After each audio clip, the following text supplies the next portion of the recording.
దసరా చాలా సరదాగా ఉంటుంది. ఎవరికి సరదాగా ఉంటుంది? పిండి వంటలు అన్నీ బ్రహ్మాండంగా తినేటటువంటి వాళ్ళకి. కొంతమంది ఉంటారు ఈ 9 రోజుల పాటు కనీసం ఏమీ ఆహారం ముట్టుకోకుండా, ఇప్పుడు మన ప్రధానమంత్రి గారు ఉన్నారు, ఆయనకి దసరా వచ్చేటప్పటికి ఈ 9 రోజులు చాలా కఠినమైనటువంటి నియమాలతో ఉంటారు, ఆయన భోజనం చేయకుండా. ఇలా ఉండేవాళ్ళు చాలామంది ఉన్నారు. కాబట్టి ఆ అమ్మవారి యొక్క పరతత్వాన్ని మనము లోపలికి ధారణ చేసి ఆ శక్తిని మొత్తాన్ని మళ్ళీ పునః ఒకసారి ఉద్దీపనం చేసుకోవడానికి అద్భుతమైనటువంటి రోజులు ఈ నవరాత్రులు పూర్తయిన తర్వాత దసరా అనగానే అనేక ఘట్టాలు మనకు గుర్తొస్తూ ఉంటాయి.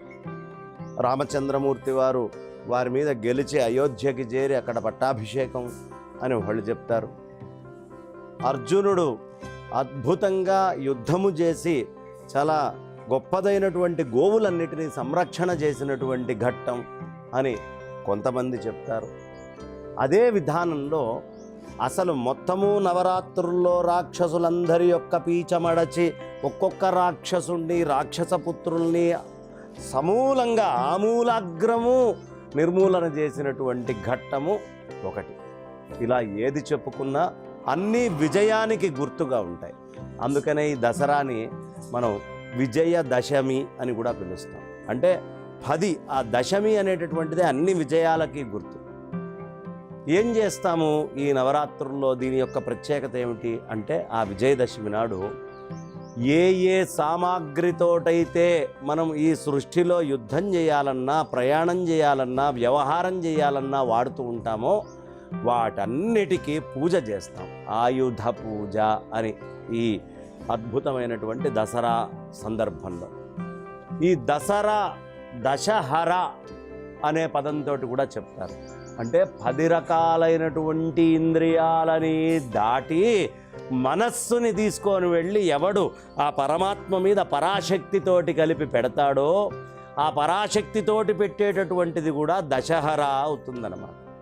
కాబట్టి దశహరా అనేటటువంటి పేరు ఏదైతే ఉందో ఇది పూర్తిగా ఈ వైదిక ధర్మము అంతర్లీనంగా లోపల, పౌరాణికంగా కథలుగా, లౌకికమైనటువంటి వ్యవహారాల్లో ఎలా జీవించాలి, అందరూ కలిసిమలిసి సరదాగా ఎలా ఉండాలి, కుటుంబ వ్యవస్థ ఏమిటి, సంఘ వ్యవస్థ ఏమిటి, వ్యక్తిగతంగా మనిషి ఉండాల్సినటువంటి విధానం ఏమిటి, ఇవన్నీ కూడా చెప్పేటటువంటిది ఈ దసరా అనేటటువంటి పండగ.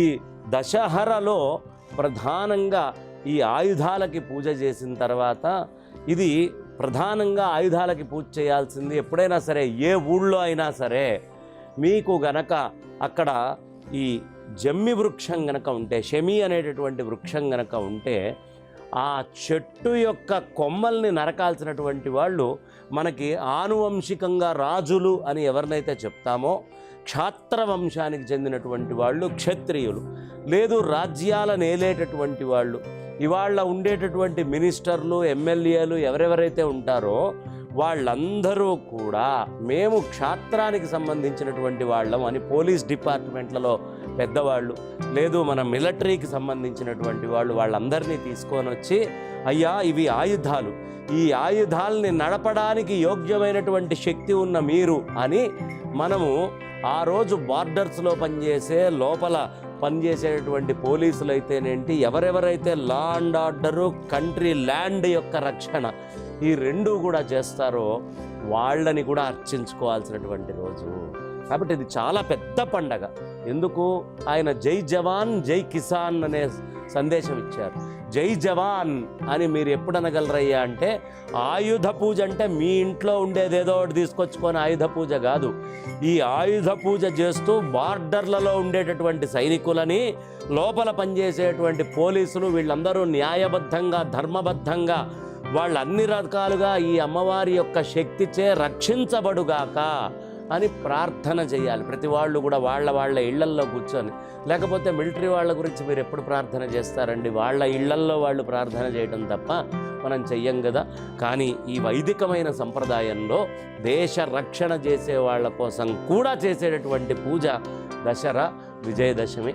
అలాంటి అద్భుతమైనటువంటి విజయదశమికి అన్ని రకాలైనటువంటి వంటలు చేసుకొని ఈ దసరా నవరాత్రుల్లో రోజుకు ఒక్కొక్క అమ్మవారిని పూజ చేసుకుంటూ ఒక్కొక్క రకమైనటువంటి ఆహారాన్ని పెడుతూ ఆనందంగా అద్భుతంగా కుటుంబంగా సంఘంగా వ్యక్తిగతంగా జరుపుకుండే మహత్తరమైన పండగ.